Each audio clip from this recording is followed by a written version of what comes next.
How's it going, everybody? Uncle David here. Let's watch the PoE trailer. Don't forget your Twitch drops. Yeah, watch like 2 hours. Oh yeah, Dawn of the Hunt gameplay trailer. Have Exile 2. We as Mary are guided by the Spirit. It provides prey, shelter, even love. Even love. But for me, one day, all that were changed. What's that, a little firefly? The Spirit, it showed me something. Something forbidden. Forbidden? What is it? And to defend all I loved. Dang, straight Java's on. Lightning Spear. That's one of my favorite builds back in D2. Everything that day. Revenge. But fate Vengeance. weren't finished with me yet. Yeah. Quality so bad on my laptop, on Wi-Fi. I'll right the wrongs I've done. I'll do what I must. No matter the cost. Too close to the gate, idiot. I knew that was going to happen. Hear the Spirit once more. Oh no, my internet can't keep up. Oh. Nice. Looks fun. Hey, what's that? It was already dead. Ooh, looks so cool. She's on the mountain. What?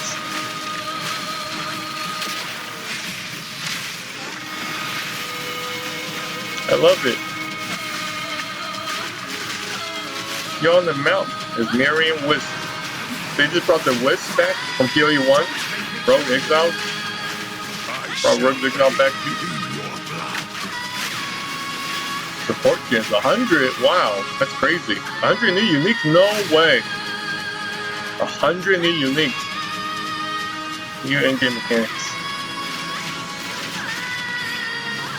And new map? Oh god, that was just a flicker from Undrive. Not like. Wow, they've been working there. They've been working hard as crap. 100 more support gens? That's like more than that already exists. Holy crap. That was more than I thought they would add. April 4th. That's next week. Log in, boys. Log in. Oh my god. Next. Jonathan Rogers. Hi, I'm Jonathan Rogers, Game Director on Path of Exile 2. What the hell is this? Welcome to 39 GGG minutes. Live. GGG Well, it's Live. been a little over 3 months since we launched Early Access. Man, dude, so all it's that about work in time 3 for months? our first major content update. Yeah. Today, we're going to show you an exclusive reveal of Path of Exile 2, Dawn of the Hunt, which launches on April 4th. Twitch drops are enabled on today's live stream, so make sure you follow the instructions below in order to claim your Executioner's Guillotine finisher effect. Cool. Now in today's stream, we're going to take you on a deep dive into the new Dawn of the Hunt update. We'll cover a new class, 5 new Ascendancy classes, and huge expansions on character systems like unique items and support gens. After that, it's on to the in-game improvements, including changes to systems, a bunch of new encounters, and lots of other content. I might have to skip. We're going to finish up today with a live Q&A session with Ziggy. Now we have a lot to cover today, so let's get started with a trailer for Path of Exile 2, Dawn of the Hunt. Is this what I just watched? We as Mary are guided by the Spirit. Dang, I just watched this. Let me skip through it. Wait, how did she steal the spear? I must. There's no way she could have gotten it through that little hole so fast. The cost. She got wall hacked. Bro, how is she tapping the corpse on the ground?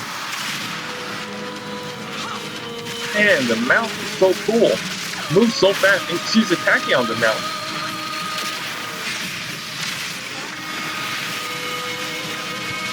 But like, this is a heavy.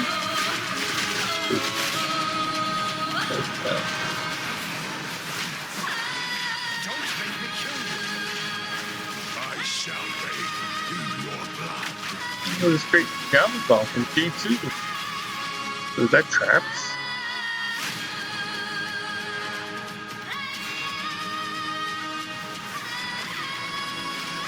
Can't be that hard to add new uniques. You just take the old ones and put it in the new game. Man, so hype. We're introducing the first new class since early access to PoE2, the Huntress. The Huntress is a spear-wielding Asmeri warrior. Born into a society with strict traditions, she was exiled from her homeland after using the power of a skill gem to defend her village. What? As a dexterous spear user, she specializes in both melee and ranged combat, dashing into and out of battle. Spears have extended range and a short dash, but unlike other melee weapons, you can also throw them. Nice. In order to make a hybrid ranged and melee character work, we had to do a lot of thinking about ways to make it fun to both enter and exit melee range. The first skill you will get as a Huntress is Whirling Slash. As well as striking in a circle around you, this skill creates a whirlwind that blinds your enemies. Leaving the whirlwind will make it explode. The more Whirling Slashes used, the bigger the whirlwind, and the bigger the explosion. Nice. Once you're out of there, you'll want to follow up with something ranged. Whip your spear around to shoot twisters towards your foes. These twisters bounce off walls and can hit enemies multiple times. Isn't that a druid skill? You can also throw twisters inside a whirlwind to shoot out extra tornadoes that do way more damage. In her offhand, the Huntress will usually want to hold a buckler, which allows you to do a new skill, parry. That's a one-handed javelin. Your character will counterattack any incoming attack from monsters near you, stunning them. Nice. In addition, the monsters will take extra attack damage from your follow-up strike. Some specific skills are designed to be used after a parry and have extra effects. Disengage is a skill that does a quick jump back, damaging enemies in front of you, and it can be used to interrupt other actions, like dodge roll. If you use it against a parried enemy, though, it causes an explosion and gives you a frenzy charge. That's clunky, though. Just be careful. If you parry too much, you're going to get stunned and possibly killed. Get wrecked. You can combine this combo with Whirling Slash. Slash, parry, disengage, and you'll get an explosion from the disengage and the Whirling Slash. The Huntress also has a variety of elemental spear throw attacks. You could use Lightning Spear to bounce lightning between your foes. Lightning Spear. Or you could throw explosive spears into the ground. These spears take a while to detonate, but when they do, they'll incinerate anyone caught in the blast. All spear throws on the Huntress can also be empowered by frenzy charges. For example, explosive spears will do an even larger explosion and leave fire on the ground. And these empowered versions can activate even more combos.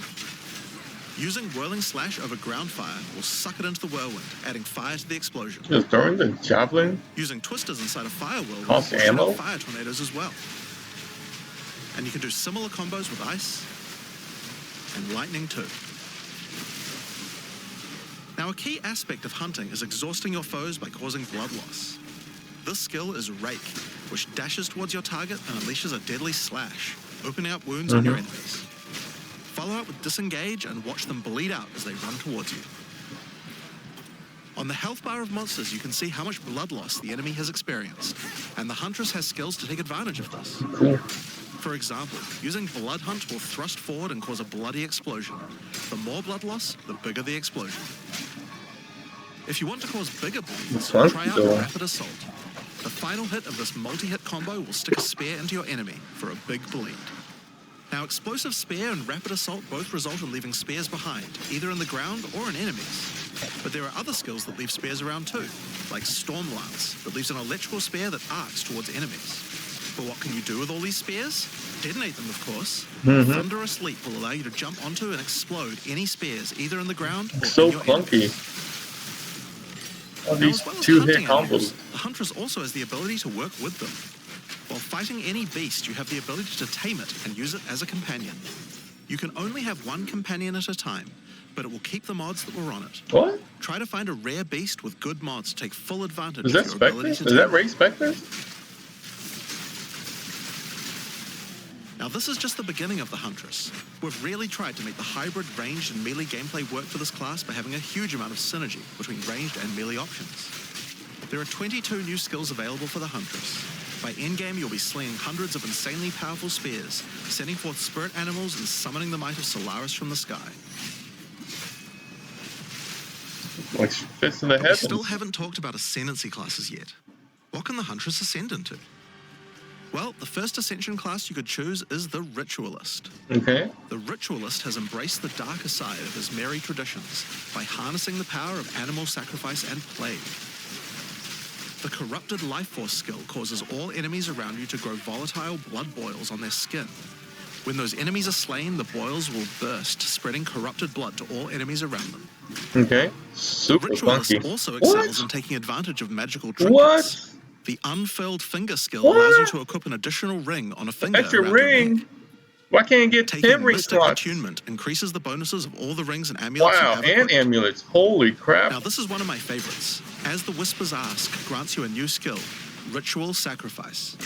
Use the skill on the corpses of slain rare monsters to absorb the power in their blood, to give you one of their modifiers for a short time. That's straight headhunter.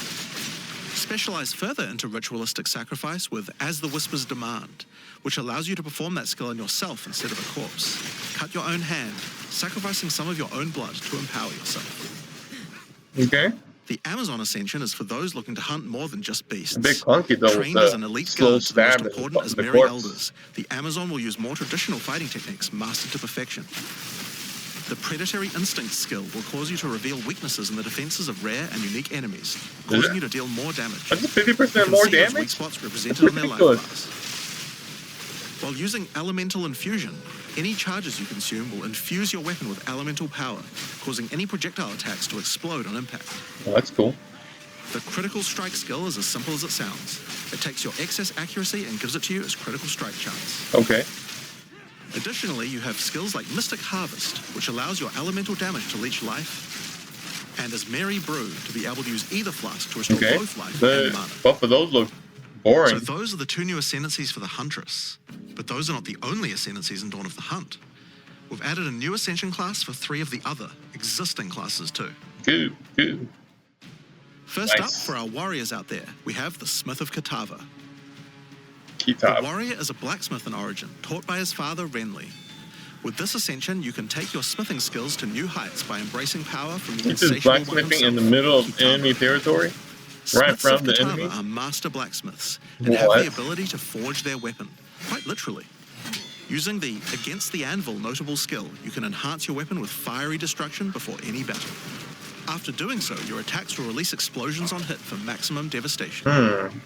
Explosions are You can great. also use the power of Kitava to summon an animated copy of your weapon to fight alongside you. Nice. A great blacksmith can do more than just forging their weapon, though. Their I like- armor can be I like enhanced minion too. builds. Now, you might think this ascendancy class tree looks What? a little abnormal, What is that? and you're right. There's a lot of notable skills all The old disconnected at smiley the bottom face. there. By taking this point here, which is free to assign, your character is unable to equip body Free? armors with mods of any kind. So your body armor must be Oh, new. you pick one? Sounds like a downside, right? Except now, in true blacksmith fashion, you get to craft your own body armor by taking those disconnected This would be great notables with your for points. leveling. If you want your body armor to grant life, take this notable. If you want resistances, take this one. There's so many choices. Oh. Think of it like you're crafting your own body armor, Allergies. just in a more literal sense. Now, let's move on to those who prefer the reassuring feel of a crossbow in their hands, the mercenary. Alongside the existing Ascension classes, the Gemling Legionnaire and the Witch Hunter, you can now play as the Tactician. The Tactician. Tactician is a former Blackguard elite. Blackguard. Free from the duties of a Blackguard, he is able to use his training to decimate the monsters of Rayclast and earn a healthy income doing so. This training comes in the form of various skills like suppressing fire, which causes all projectiles to pin enemies. When Why combined pin with them? the right where we want them notable, your pin not only stops your enemies from moving, Why but pin stops them them from when you performing can just actions kill too, them? similar to freeze. With a soldier's training, the Tactician also works well cooperatively. Using the whoever pays best notable, you can place multiple banners at once. Multiple. Man, The no Watch last How We time Do for It skill placing gives a banners. portion of your weapon's damage to your allies as well. That That was isn't pretty enough. good. You can also command your army of off-screen archers to unleash hell and carpet an What? entire area with arrows. That's great. Finally, I like Witch that. players will be able to join their legions by becoming undead themselves. Finally. In Dawn of the Hunt, we're introducing the Lich Lich. Ascension class. The Lich is a master of chaos and curses and could What? sacrifice her life. I thought to Lich is enhance supposed to her be energy. minions. The Crystalline Phylactery skill allows you to nominate a jewel in which to Huh? contain part of your soul, massively increasing its power. There's just one downside to splitting Cool. your soul this way, though. If you have no energy shield, your mana costs will shoot up. That's cool. The Necromantic Like Conduit skill build? causes you and allies in your presence to have unholy might, granting extra damage as chaos damage. Nice. Rupture the Soul makes enemies you curse explode with chaos damage when Wait, slain. that's the obliteration. The pop. Dominion over Flesh allows you to apply an additional curse. This is just the occultist. It's safe to say you'll be the true master of the occult by choosing the Lich class. The Lich is supposed to be like... So Dawn of the Hunt has the Huntress and 5 new Ascension classes, but it I doesn't thought it end was supposed to be a there. minion. Let's take a look None at of some those of are the new minions. skills we've added. Now, you may remember we previously talked about the Raised Spectre skill. It's Yeah. finally complete and will be made available in the upcoming expansion. Nice. It can be found in the occult skills on the skill gem crafting panel. Fine Spectre, nice. Raised Spectre is a skill that allows you to Wait, skills on the skill only one? You only get gem one? crafting panel. Raised Spectre is a skill that allows you to trap the soul of almost any monster in the game. Wait, Any monster in the game, 70? 50, 40, 40, 50, 40? which you can then summon in the skill panel. Oh, you can summon Spectres more. cost spirit and will revive automatically if they die. Nice. But the spirit Automatic. cost varies based on the power of the monster. I love You it. could summon an army of weaker monsters, or a few of the more powerful monsters. You can combine them with your existing skeleton minions, or summon exclusively specters. It's all up to you and how you want to customize your army of the undead. I like it. Given that there are hundreds upon hundreds of monster variants in part of XL2, it's safe to say you'll be experimenting with this one for a while. That's why I like. We look forward to seeing which monsters specters. serve you best. Now let's move on to our next skill. Since we've been talking about summoning undead so much, let's have a change of pace and summon something a little more alive. I In forgot. Dawn of the Hunt, we're adding the Summon Rower skill. Summon your friendly rower to aid you in combat as a minion. You can This also is great. mount your rower in combat Look at the move anytime, speed. allowing you to move at full speed, even while shooting arrows or throwing spears. Oh my god. Be wary though, if you take too much damage while riding your mount, Like you a little can be knocked chocobo. off and get overwhelmed. It's worth keeping an eye on your stagger bar, as falling off the mount can be almost certain death. No, On the topic of Yoshi. new ways to enhance your character, let's talk about support gems. You gonna let your Support gems are Yoshi used die to like modify that? your skill gems in meaningful and interesting ways. Currently, we feel that a lot of builds have insufficient options here. To alleviate this, we're adding over 100 new support gems. Hema crystals will enable a new kind of Hema lead build, crystal. turning the damage over time you would have done into explosive Vile crystals. Okay. Alignment is a support gem for bow attacks, which can reward skilled players with good positional skills. Caltrops will allow you to litter the battlefield with hazards, slowing your foes as you fling spears through their ranks. But there's plenty more for every playstyle, such as Ooh, so many. enormity, Just for minions? unsteady Nice. tempo,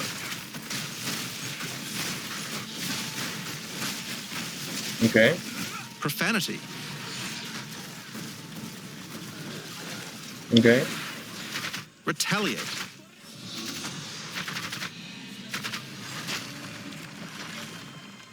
syzygy. Yep, What? that's a real word. That's a real word. Syzygy. There's no vowels in it. And many more. Now, we've talked about a new class, new ascendancy classes, new skills, and new support gems. But let's not forget about the core of a true action RPG, the items. Oh yeah.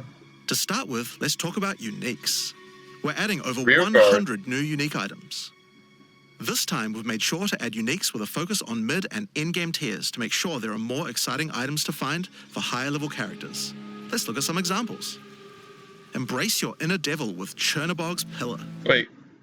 Well, gain 1% of damage, fire damage per 1% chance to block. You get up to like 75% of damage extra fire. It grants you a large pretty amount of good. fire damage based on your block chance. The Coming Calamity allows you What? Enemies in presence have no elemental resistance. This is a body armor. I got confused. I thought it was a staff. to become a true master of the elements, That's pretty granting good. you all 3 elemental This is herald new. skills without costing any spirit. At the same time, What? it penalizes It doesn't enemy cost spirit? resistances. Wastegate is a belt useful for builds using a single resource like Blood Magic or Archmage builds. Archmage build. Life and mana flask can equip in either slot. This seems weak. With this belt, you can use 2 life flasks or 2 mana flasks. It's up to you. Now, we could go through these all day, but we'll leave most of them for you to discover.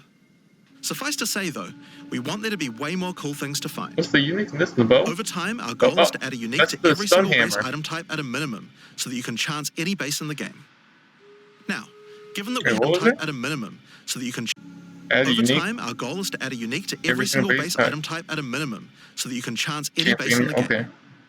Now, given that we have the Huntress, we have a set of unique spares from early game all the way through the end game as well. This reminds me of Diablo 4 with Spiritborn. Aggravates all ignites on target. 2 chances to aggravate bleed on hit. Cannot use projectile attack. One example is Scyther's Spear, which combines bleed and fire in a powerful way. It's only it allows your ignites to be aggravated, dealing substantially more damage. We're also introducing a suite of unique bucklers with some interesting parry mechanics. Infinite projectile parry range? Huh? Kalgyra's Arc, for example, allows you to parry projectiles from any distance. Huh? And we're also adding our first unique charms. What? Immune to ignite. Chance. Gain sure when killing ignite enemies and persons as though doing fire damage equal to 25% of your maximum life when used. But you have to be ignited to use it. Bayra's Anguish will not only protect you from ignite, but will also emit a devastating fire nova whenever you do get ignited. In sum, there's just a ton of new uniques to find. We can't wait to see the weird and broken builds that come out of it. Now, we also want to talk about crafting options. In each major update during early access, we'll be continuing to add and improve the options here. We have various new crafting tools that have been added as rewards to many of the different types of new content that we're adding. But for now, I just want to mention the changes to runes. I hope they have runes add commonly available mods, but since they only have 1 tier, flat damage mods tend to get outclassed by endgame. So we've changed runes to have multiple tiers, allowing you to get higher tier mods than before. Our plan is to significantly expand the number of more specialized mods for crafting using socketables as we add new content over time. And the first new set of those comes from what we're talking about next. In Dawn of the Hunt, we're adding Asmarian Wisps, which can be found throughout both the campaign and the endgame. Hope there's space for the Asmari spirit has made itself present in Rayclast, and it appears to be trying to warn, or maybe prepare us for the coming darkness. You will first encounter a manifestation of it in the Grellwood in Act 1, where you'll meet Delwyn, an Asmari hunter who is trying to find out what exactly is causing the spirit to behave this way. This is like the... As you approach the wisp, it will flee, leading you past monsters. Any monsters it comes into contact with are infused by it, making them more powerful. Each spirit is associated with a specific revered animal within Asmari culture. This one is a wisp of the Great Bear, and grants enemies extra life and stun. The wisp moves faster the closer you are, and as you move away, they slow down to wait for you. But if you get too far away for too long, they'll dissipate and return to the woods. As you continue to chase the wisp, it will find and possess a rare or unique monster, granting it a new powerful ability. Because this was a wisp of the Great Bear, this monster now also has increased life and stun. But on top of that, it will periodically summon a large spectral bear that slams with wild fury. If you're able to defeat this foe, you will be rewarded. For each monster that was infused and killed along the way, the rewards will be increased. Each wisp has its own mechanics. The Wisp of the Winter Owl is a primal wisp that causes enemies to deal extra cold damage, gain energy shield, and release wind vortices on death. When infusing a monster, they will call down large tornadoes to protect their host. So annoying. The Wisp of the Wild Cat is a vivid wisp that causes affected monsters to deal more critical strikes and become more evasive. When it infuses a monster, it will summon a barrage of feline spirits that will attempt to tear you limb from limb. If you're lucky, you may even find Sacred Wisps that can do some pretty crazy things to the monsters they influence. Like the Wisp of the Cunning Fox, which turns normal monsters into magics, magic monsters into rares, and rare monsters into actual bosses. Wow. Asmarian Wisps can drop a new set of socketable items that allow you to craft a wide range of interesting new mods onto your items. Each one may only be used on a specific item slot. As mentioned, the Asmarian Wisps can be encountered throughout the game, but there's also a new endgame map called the Asmari Ranges, a mountain village where the Asmari once lived, now overrun with corrupt monsters. This map always has multiple Asmarian Wisps in it, and familiar, yet not quite the same boss fight. Asmerian wisps can also be further modified by the in-game Atlas tree as well. What's all that? And by tablets. Mm-hmm. But I'm not going to be the one talking about those things. In order to cover all the new content in in-game, I'm going to hand things over to Mark. Hi, all right, Mark. I'm Mark Roberts, Game Director on Path of Exile 2. There's a ton to talk about with the endgame today, so let's dig right in. Path of Exile 2's early access began with a brand new endgame, and it was clear that it needed a lot of work. After absorbing your feedback, we're ready to make some epic changes. The first thing is, we just need a lot more content. You sure do. In Dawn of the Hunt, we have made sure to focus on increasing the sheer number of interesting and different encounters you will randomly stumble into as you explore the endgame. And the second goal is to smoothen the progression through maps and reduce the amount of annoying busy work. Okay. To start with, Sounds let's talk good. about the new interesting stuff to find. Well, the most obvious thing to add are new maps. Yep. As well as Nice. the Asmeri Ranges that Jonathan mentioned earlier, Dawn of the Hunt also contains 7 other new maps, all with their own custom encounters. Let's start with this one. The Feral Megaliths map starts off in the wild Ezomite forests. As you progress through the forest, you will find mysterious rune-carved stones that, when touched, surge with energy. Okay. After activating all the stones, you can find a grand henge, where all the energy is coalescing. You can then start an encounter. The area darkens, a storm moves in, and a concentration of energy summons a dangerous boss. You must fight and defeat the boss to get its rewards. Once you have defeated it, summon another. Huh? Another? And another. Wait, how many? And another. And another. What? You have 10 total waves of boss fights, which get incrementally more difficult. If you manage to defeat them, you get full boss rewards, but also opportunities to get new runes. It's cool. These can only be obtained from this map. The Fractured Lake contains a I do not surreal like this waterscape lake. with fractured mirror-like Come on. objects. As Like you a move blonde. around the map, the terrain itself elevates from below, creating the ground you walk on. I skipped this league in In Path this of unique Exile map, 1. all the rare monsters are mirrored, so you're always fighting 2 of the same rare at the same time, which can prove quite difficult. Okay. If you manage to overcome that challenge and make it to the end of the map, you'll be presented with a broken mirror, a powerful altar-like object that What? contains an item within it. The item contained within is a new Why? base type, either an amulet or a ring, that can be crafted to have additional prefixes or suffixes at the cost of the other. The last unique map Cool. we'll show today is one based around the essence mechanic. You enter a crystalline cavern, and you will find a powerful map boss imprisoned in the center. It is Is it all surrounded by essence? many rare monsters, also imprisoned in essences. By freeing and defeating the rare monsters, the essence they held will be upgraded to a greater essence and be added to the imprisoned map boss. How brave are you? How many essences will you add to the boss? Overdo it, and you might lose everything. Is it added Underdo it, to the and you boss? might regret it. It's your choice. Get wrecked.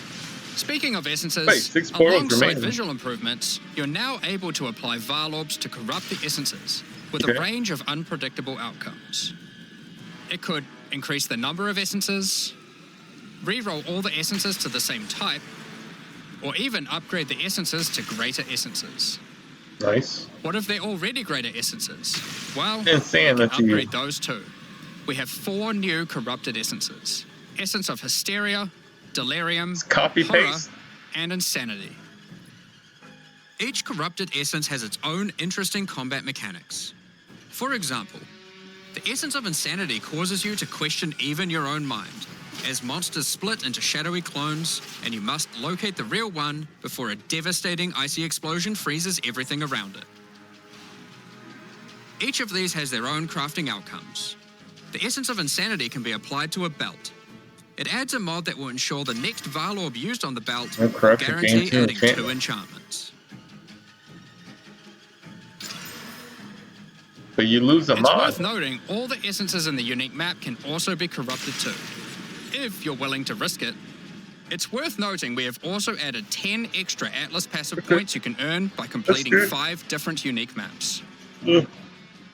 Now, new maps are just the beginning. We had a goal where we wanted to make sure you were constantly finding exciting new content, and that it could be lurking around any corner. So, we have added a bunch of new things that you could stumble into in any map you run. On your travels, you will sometimes encounter rogue exiles. Others like you who have been exiled and are openly hostile. Some are malicious, some are mad, while others are simply fiends for loot. They will challenge you, a fight to the death. They use the same skills available to players, and even the same items. They aren't just dressed up in those items, they're actually using them. It's going to feel like a true player versus player situation.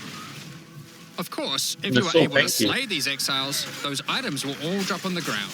Really? So if you encounter an exile using a powerful or valuable unique item, which you can see displayed under their life bar, you want to be damn sure you kill them. Demon sticker? Because if they kill you and your party, they'll portal out, taking their items with them. Be a headhunter from this? Every fight will feel completely different depending on the items they come equipped with. These exiles are much smarter than your regular monster.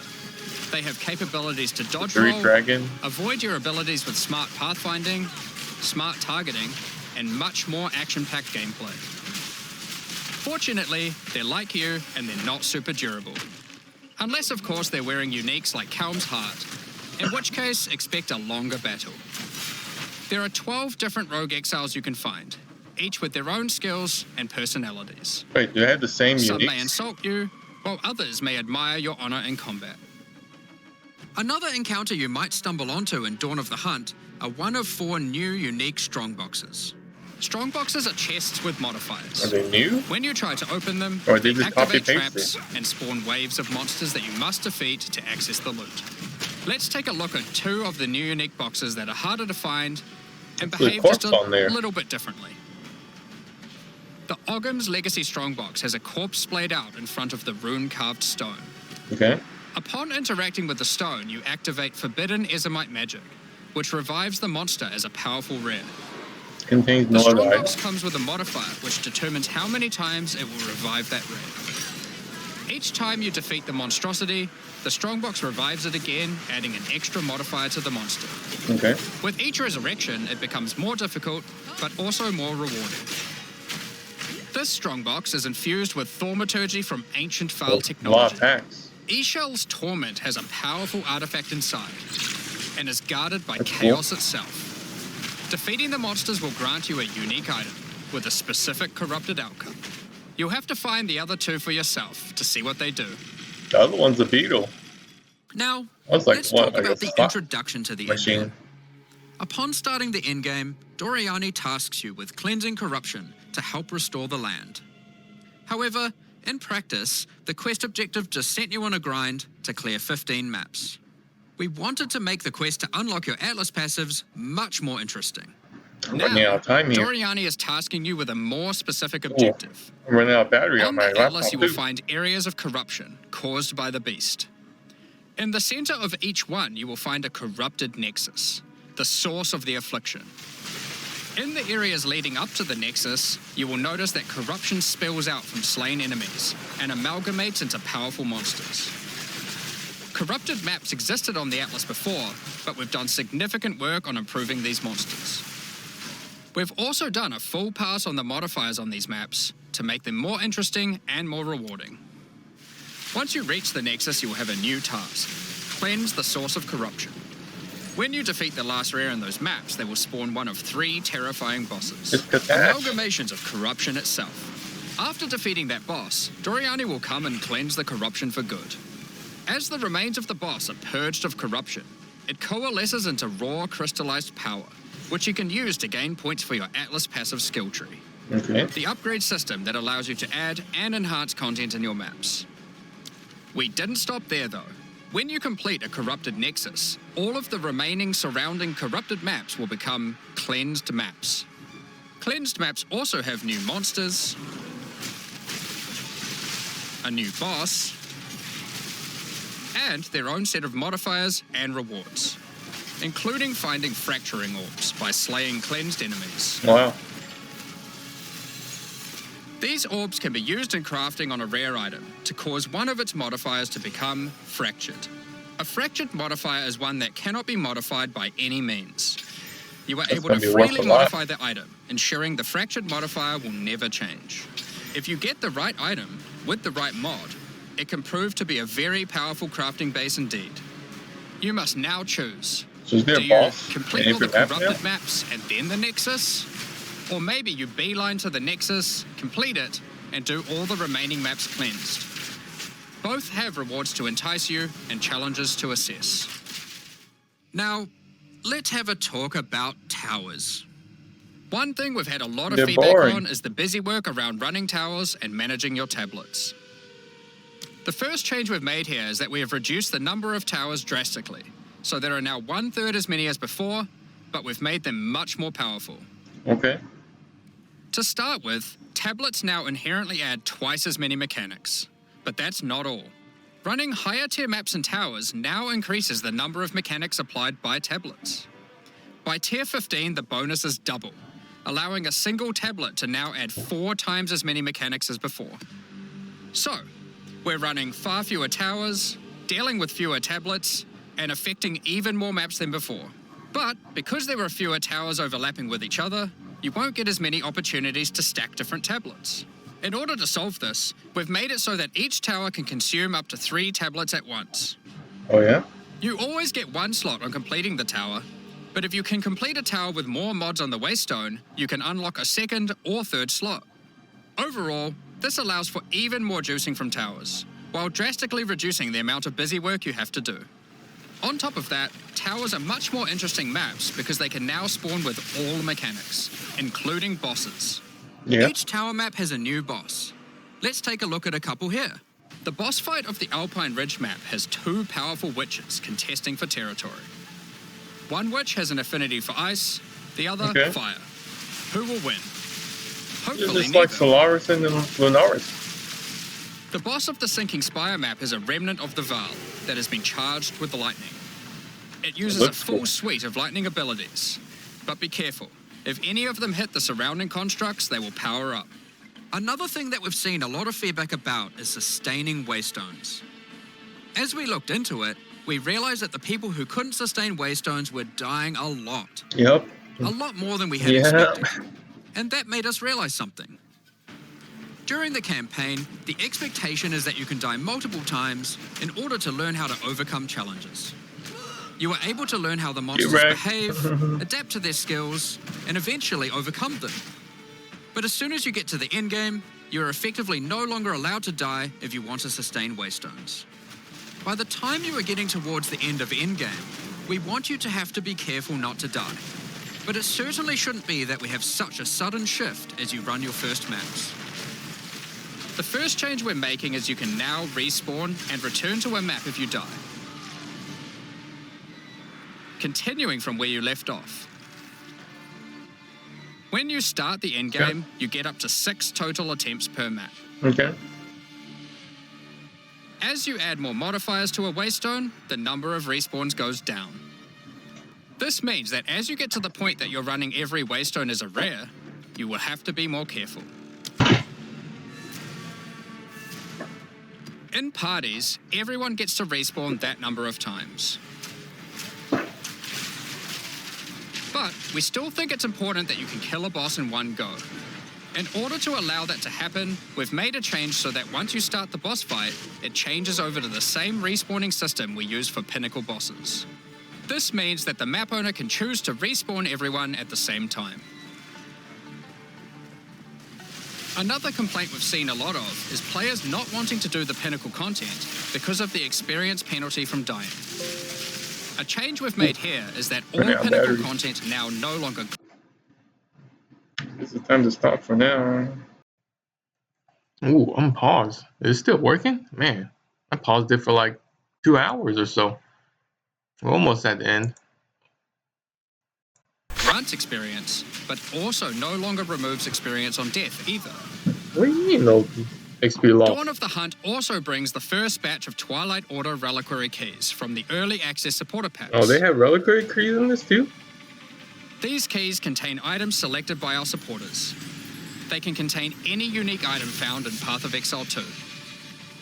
If the selected item is a pinnacle boss drop, then only special keys dropped by this content will be able to provide these items.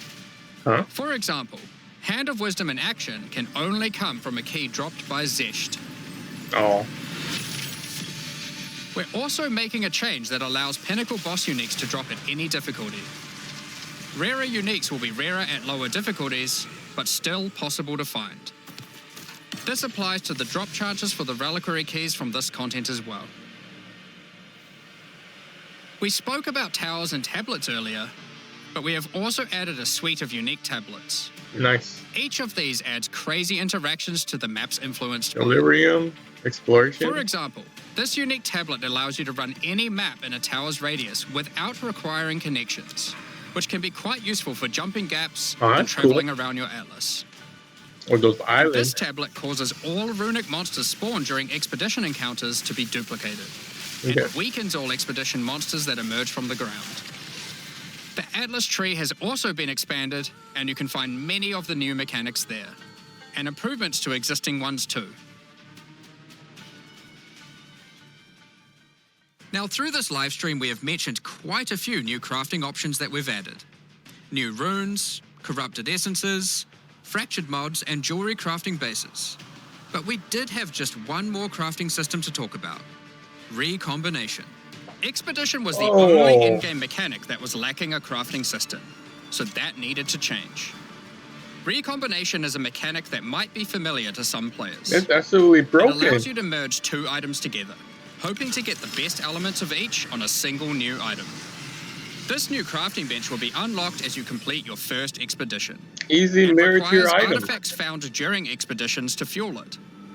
The rarer the mods on the item you are combining, the more expensive the cost. Oh, that wraps up all the major in-game changes we're talking about today. With all the system changes and new content, we can't wait to get in there, start blasting maps, and obliterating monsters. There is one more thing we wanted to clarify before we move on, which is that all the content we've talked about today will be made available in the existing early access leagues, so you can play your existing characters. However, there will be new leagues made for those who wish to start in a fresh economy. It is recommended to start over and get the full new experience in the Dawn of the Hunt leagues. For all our existing early access players, we're really looking forward to joining you playing in this new update. For those who don't already have access and are interested in playing Path of Exile 2, Dawn of the Hunt, you are able to at any time purchase an early access supporter pack at www.pathofexile2.com. Additionally, the Paladin and Penance supporter packs are now available to purchase in Path of Exile 2 and contain 6 microtransactions each and the full pack's face value in points. It's a new league. All the microtransactions contained within these packs are purely cosmetic and do not affect your character's power or progression in any way. Thank you so much for your ongoing support. Okay. Cool. Wow, that's a long video. All right, I think that's it. I haven't looked at the new Poe2 Ascendancy. I think they're also. I can put this in the. Wait, reveal. Oh my god, my mouse. Oh my god, what is all this? Get off. Get away. Move. What's all this crap?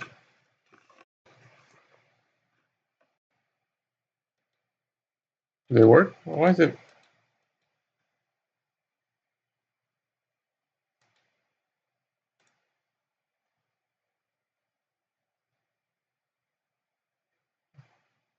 It is on here. Good. I might go over this in a different video. Alright. I guess it's that's it. I'll probably put this in link in the descriptions. Alright, see y'all.